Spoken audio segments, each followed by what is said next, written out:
Hello दोस्तों, मेरा नाम है अनमोल मुकाती और अभी रिसेंट में जो नीट हुआ है उसको क्लियर किया है और अभी मैं एमबीबीएस कर रहा हूँ। मैं आप लोगों को ये बताना चाहता हूँ कि जो बायोलॉजी होती है, आप बायोलॉजी से आप सभी को पता है, आप सब तैयारी कर रहे हो, 360 का पेपर है। और यदि आप ओबीसी और जनरल कैटेगरी से आते हो तो आपको कम से कम 340 तो स्कोर करना ही करना है, क्योंकि कट ऑफ बहुत ज्यादा जा रहा है। अब ये करने के लिए, अब भाई इतने सारे बच्चे एग्जाम दे रहे हैं, सारे एनसीईआरटी पढ़ रहे हैं, तो सबके मार्क्स क्यों नहीं आ रहे? है ना? आपकी अलग स्ट्रेटेजी होना चाहिए। जिस तरह से मेरी स्ट्रेटेजी थी, मैं किस तरह से बायो पढ़ता था, मैं एनसीईआरटी पढ़ता था। एनसीईआरटी का जो अपना पैराग्राफ होता था ना, पैराग्राफ, जैसे मैं एलगी का पैराग्राफ पढ़ा है, तो पैराग्राफ में क्या क्वेश्चन बन सकता है, उसमें जितने भी पॉसिबल क्वेश्चन हो सकते वो सब मैं अपने दिमाग में सोच लेता था। तो दिमाग में क्वेश्चन बना लिए तो, और आंसर उसमें से देख लिए, मतलब थ्योरी पढ़ी तो आंसर पता है।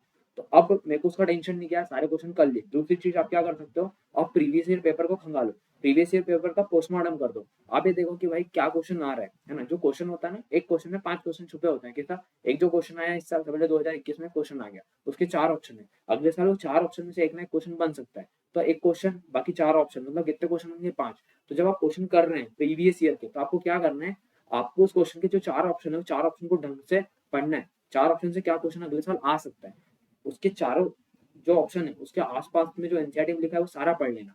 ठीक है? आ रहा है समझ में? तो इस तरह से आप स्ट्रेटेजीज बना सकते हो। ठीक है? तो मैंने क्या करा है, मैंने प्रीवियस ईयर में से जो मेरे टाइम पे मैंने चीजें निकाली थी कि भैया ये क्वेश्चन हर साल आ रहे हैं इनको, और ये क्वेश्चन क्या, ये टॉपिक को तो छोड़ना ही नहीं है, ये टॉपिक करके जाना है। मेरे 341 थे। ठीक है? इस बार नीट में बायो में। तो चलो हम देखते हैं ऐसे कौन से ऐसे टॉपिक्स हैं जहाँ से बार बार क्वेश्चन आ रहे हैं। तो चलो स्टार्ट करते हैं। ठीक है?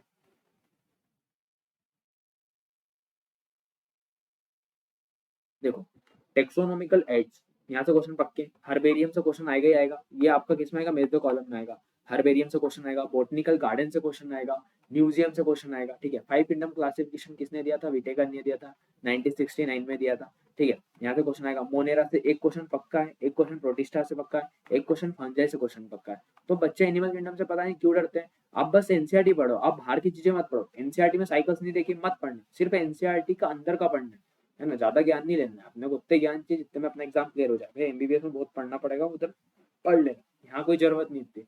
यहाँ एनसीईआरटी पढ़ो, बात खत्म। आगे चलो, वायरस से हर साल क्वेश्चन पक्का है, वायरॉइड से क्वेश्चन पक्का है, प्रियन से क्वेश्चन पक्का है, लाइकेन से क्वेश्चन पक्का है। ये सारे क्वेश्चन आपको आने चाहिए, पता होने चाहिए, ये तो गलत करना ही नहीं है। एलगी से क्वेश्चन आएगा, क्लोरोफाइसी रोडोफाइसी क्या आ जाएगा भाई? बता दो पिगमेंट कौन सा है? ए बी है, ए सी है, ए डी है, इसके एग्जाम्पल्स पूछ लेंगे। ठीक है? आगे चलो, ब्रायोफाइट, टेरिडोफाइट, जिम्नोस्पर्म, एंजियोस्पर्म, इन सबसे क्वेश्चन आपके पक्के हैं, इन सबसे क्वेश्चन आएगा। ठीक है? आगे चलते हैं एनिमल किंगडम पे। एनिमल किंगडम भी बहुत लोगों को बहुत ऐसा लगता है कि यार बहुत मतलब टफ है। कुछ टफ नहीं है। आपको कोऑर्डिनेट्स नॉन कोऑर्डिनेट्स में डिफरेंस पता होना चाहिए, आपको सारे एग्जांपल पता होना चाहिए। आप कुछ इसकी ट्रिक्स बना लो, मैं इसकी ट्रिक्स डालूंगा अभी, शॉर्ट ट्रिक्स सबकी डालूंगा मैं। आपको सबको सबके बारे में पता होना चाहिए। ठीक है? आगे चलते हैं इन्फ्लोरेसेंस। इन्फ्लोरेसेंस प्लेसेंटेशन फैमिली, यहाँ से हर साल क्वेश्चन आ रहे हैं, पता होना चाहिए आपको। इसमें रूट, स्टेम, लीफ, ये भी आपको पढ़ना ही पढ़ना है। एनसीईआरटी पढ़ना है, एनसीईआरटी के अलावा कुछ नहीं पढ़ना है। मॉर्फोलॉजी एनाटॉमी बहुत सिंपल है, थोड़ा शिद्दत से पढ़ाई करो। ठीक है? मार्फो एनाटॉमी को इतना हुआ मत बनो। मार्फो बना लिया, एनाटॉमी बना लिया, एनिमल किंगडम को बना लिया, प्लांट किंगडम, भाई साहब आपने 4 टॉपिक्स का हुआ बना लिया। 4 टॉपिक्स मतलब पहली यूनिट का हुआ बना लिया, उससे कम से कम 20 से 25 क्वेश्चन मिलते हैं। मतलब कितने नंबर मिल रहा है आपको? 100 नंबर डायरेक्ट मिल रहे हैं। 25 चौक 100 होते हैं ना, 100 नंबर डायरेक्ट मिल रहे हैं। और कुछ भी नहीं, आपको एनसीईआरटी पढ़नी, बार बार पढ़नी है। एनसीईआरटी के शॉर्ट नोट्स बनाने हैं आपको। ठीक है? रिवीजन प्लान प्रॉपर बनाना है, रिवीजन ढंग से करना है, बिना रिवीजन के कुछ नहीं होगा। कुछ टॉपिक छूट जाए चलेगा, रिवीजन आपका प्रॉपर होना चाहिए। जो चीज आज पढ़ रहे हो उसको 5वें दिन पढ़ लिया करो, 5वें दिन के बाद 10वें दिन पढ़ लिया करो, 10वें दिन के बाद 20वें दिन पढ़ लिया करो। तो आपके एक महीने में 3-3 रिवीजन हो जाएंगे। इस तरह से पढ़ोगे, थोड़ा सा बाद में क्या पैनिक आई कंडीशन आएगी आपके साथ, सिर दुखेगा कि क्या चल रहा है, फ्रस्ट्रेशन होगा भाई, तभी तो सिलेक्शन होगा ना। यदि बहुत आसान होता तो सब डॉक्टर नहीं बन जाते ना, सब नीट नहीं निकाल लेते हैं। समझ रहे हो ना बात को? तो थोड़ा सा प्रेशर झेलना पड़ेगा, थोड़ी नींद खराब करनी पड़ेगी। ठीक है? थोड़े दिन की बात है, बस 90 दिन के बाद है। 90 दिन के बाद देखो, बाद में ऐश नहीं है, मैं ये नहीं बोल रहा हूँ कि बाद में ऐश ही ऐसे, कम से कम वो छुटकारा मिलेगा नीट से। है ना? मतलब नीट आदमी को एकदम खा जाती है। मेरा पर्सनल एक्सपीरियंस बहुत बेकार है नीट को लेके, इसलिए बता रहा हूँ। ठीक है? तो ये टॉपिक्स आप कर लीजिए, आपका एकदम काम हो जाएगा। ठीक है? आगे चलते हैं, मेरिस्टेमेटिक टिश्यू, कॉम्प्लेक्स टिश्यू से क्वेश्चन पक्के, टिश्यू सिस्टम से क्वेश्चन पक्के, डाइकोट मोनोकोट के बारे में, रूट, स्टेम, लीफ, सबके बारे में पता होना चाहिए। सेकेंडरी ग्रोथ के बारे में पता होना चाहिए। ठीक है? लेंटिसेल्स क्या करती है, गैसेस एक्सचेंज करती है, इसमें फिर है ना हार्ड वुड, सैप वुड सब आ जाएगा। ठीक है? लेंस सेप कब बनेगा, इपिथेलियल टिश्यू फेवरेट टॉपिक है। ठीक है? एपिथेलियल टिश्यू, उसमें junction, gap junction, tight junction, adhering किस में आती है, सब मेन कॉलम में आ जाएगा। क्यूबॉइडल स्क्वामस एपिथेलियम बता देंगे कि भैया अपनी इंटेस्टाइन में क्या है, कौन सा एपिथेलियल है, ठीक है। मॉडिफिकेशन ऑफ राइबोसोम, राइबोसोम का मॉडिफिकेशन कहाँ हो रहा है, इंक्लूजन्स बॉडी, एंडोमेम्ब्रेन सिस्टम में कौन कौन से आते हैं, ये हर साल क्वेश्चन आ रहे हैं, ठीक है, छोड़ना नहीं है ना ये सारे टॉपिक। आगे चलो, माइटोकॉन्ड्रिया, क्लोरोप्लास्ट और न्यूक्लियस, है ना, माइटोकॉन्ड्रिया, क्लोरोप्लास्ट और न्यूक्लियस के बारे में पता होना चाहिए, ठीक है। वो शेप होता है ना, टी एल वाला शेप ऐसे बनते हैं पहले, फिर ऐसे एंड पे आ जाता है, ठीक है, ये सब पता होना चाहिए। सेकेंडरी मेटाबोलाइट्स, एक दो तीन टेबल बनी हुई है किसमें, आपके बायोमोलिक्यूल में, वो टेबल आपको रटे होने चाहिए, बिल्कुल क्वेश्चन है। प्रोटीन से क्वेश्चन आएगा, अमीनो एसिड से क्वेश्चन आएगा, असेंशियल अमीनो एसिड्स क्या होते हैं, नॉन एसेंशियल क्या होते हैं, उनके एग्जांपल आएंगे, ठीक है। लिपिड से फैट से क्वेश्चन आ सकते हैं। एंजाइम और कोफैक्टर से पक्के क्वेश्चन है, एंजाइम पता होना चाहिए क्या होता है, कोफैक्टर, ठीक है, पता होना चाहिए, कोफैक्टर वाले में आ जाएगा, ठीक है।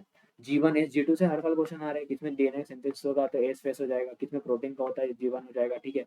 Mitosis, meiosis, meiosis first, leptotene, zygotene, pachytene, diplotene, diakinesis, यहाँ से क्वेश्चन पक्का है भाई, छोड़ना ही नहीं है ना। वो थोड़ा कंफ्यूजिंग है, ये थोड़ा सा कंफ्यूजिंग पड़ जाता है अपने को, लेकिन आपको ढंग से पढ़ना है। डिफ्यूजन, एक्टिव ट्रांसपोर्ट्स क्या होता है, डिफ्यूजन में डिफरेंस पता होना चाहिए, ठीक है। वाटर पोटेंशियल, ऑस्मोसिस क्या होता है पता होना चाहिए। आगे चलता है ट्रांसपिरेशन, गटेशन, ट्रांसपिरेशन कब होता है, गटेशन कब होता है, लिक्विड फॉर्म में गटेशन होता है, ठीक है। रूट प्रेशर क्या होता है, पॉजिटिव प्रेशर होता है, उसको रूट प्रेशर बोलते हैं। फ्लोएम ट्रांसपोर्टेशन मतलब कि खाने के लिए, ठीक है। जाइलम बाई डायरेक्शनल होता है, फ्लोएम मोनोडायरेक्शनल होता है, सब पता होने चाहिए। मिनरल एलिमेंट, माइक्रो न्यूट्रिशन कितने, माइक्रो न्यूट्रिशन 7 होते हैं, 8 होते हैं, उसके सब जोन, बस गामा, ठीक है, ये सब पता होना चाहिए। मेटाबॉलिज्म नाइट्रोजन, ठीक है। Light reaction, dark reaction, C3C4, photo respiration, C3 में होता है, C4 में एब्सेंट होता है। आगे चलता है ग्लाइकोलिसिस, क्रेब साइकिल, इनके सारे साइंटिस्ट के नाम याद रखना, पूरी प्रोसेस याद रखना। ग्लाइकोलिसिस कैसे होता है, क्रेब साइकिल क्या होती है, ईटीएस है, ईटीएस क्या होता है, कीमोस्मेटिक कंसेप्ट किसने दिया था, कब दिया था। रेस्पिरेटरी क्वेश्चन क्या होता है, ठीक है, 1 किसके लिए होता है, लेस देन 1 किसके लिए होता है, ग्रेटर देन 0.7 किसके लिए होता है, 0.9 किसके लिए होता है, सब पता होना चाहिए। आगे अब चलो भैया, आगे चलते हैं ग्रोथ, डी डिफरेंशिएशन, री डिफरेंशिएशन के बारे में पता होना चाहिए, है ना। प्लांट ग्रोथ रेगुलेटर्स के बारे में पता होना चाहिए, ठीक है। Plant growth regulators, plant growth hormone, plant growth hormone बहुत ज्यादा इंपॉर्टेंट है, ऑक्सैलिक एसिटिक एसिड है ना, इथाइलिन, ये सारे बहुत ज्यादा इंपॉर्टेंट टॉपिक है, आपको इनके बारे में अच्छे से पता होना चाहिए और आप तो छोड़ ही नहीं सकते हो, ठीक है। फोटो रेस्पिरेशन क्या होता है, वर्निलाइजेशन क्या होता है।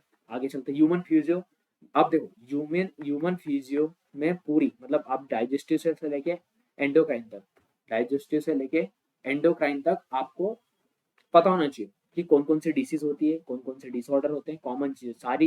एनसीईआरटी में जितनी डिसीज लिखी हुई है, जितने डिसऑर्डर लिखे हुए हैं, आपको सबके बारे में पता होना चाहिए, ठीक है। आगे चलो, टाइडल वॉल्यूम क्या होता है, सारी कैपेसिटी के बारे में पता होना चाहिए। एक्सचेंज ऑफ गैसेस पता होना चाहिए, ट्रांसपोर्ट ऑफ गैसेस पता होना चाहिए, सारे जॉइंट्स आपको मालूम होने चाहिए, ठीक है। जॉइंट से हर साल क्वेश्चन आएगा, ईयर से हर साल क्वेश्चन आ रहे हैं, आइज से हर साल क्वेश्चन आ रहे हैं।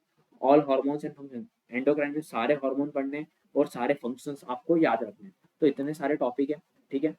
और ढंग से प्रिपरेशन करो, ठीक है भाई साहब, साल बहुत इंपॉर्टेंट है ना। आप है ना, थोड़ा सा क्या, थोड़ा सा पेन लेना सीखिए, है ना, मतलब आपको कुछ हो रहा है क्या, नंबर नहीं आ रहे, पढ़ना छोड़ दिया भाई साहब, टेस्ट में नंबर इतने मायने नहीं रखेंगे, एग्जाम में आना चाहिए। हमने हमारे भी कोई टेस्ट में इतने अच्छे नंबर नहीं आ रहे थे, 400, 450, 470, 500 टच हो रहे थे बस, भाई आगे नंबर सिलेक्ट हो गए ना, तो आपको अपनी मेहनत करते रहे लास्ट डे तक, है ना, लास्ट डे तक गेम चेंज हो जाता है भाई साहब। आपको ऐसा लगता है इसका सिलेक्शन तो होगा ही नहीं, अच्छे कॉलेज पहुंच जाते लोग बाग, है ना, क्योंकि वो किसी को पता थोड़ी था कौन क्या पढ़ रहा है अंदर। आप बढ़िया एक रूम में घुसो, सारा थोड़ा सा कट ऑफ करो चीजों से, इंस्टा इंस्टा सब बंद करो और पढ़ाई पे ध्यान दो, सिर्फ पढ़ाई करो। देखो साल वेस्ट हो जाएगा, कोई मतलब नहीं रहेगा, और कोई दोस्ती यारी कोई काम नहीं आएगी जो आपकी कोचिंग में चल रही है, जहाँ भी चल रही है, प्यार मोहब्बत सब फालतू की चीजें, सिर्फ पढ़ाई कर लो, सिलेक्ट हो जाए एक बार, नीट निकाल लो, जीवन थोड़ा सा आपके पेरेंट्स और आपके लिए अच्छा हो जाएगा, ठीक है। तो चलो नेक्स्ट वीडियो में मिलते हैं, और जब तक के लिए बाय। शेयर कर देना भाई साहब, सब्सक्राइब कर देना, लाइक कर देना वीडियो को।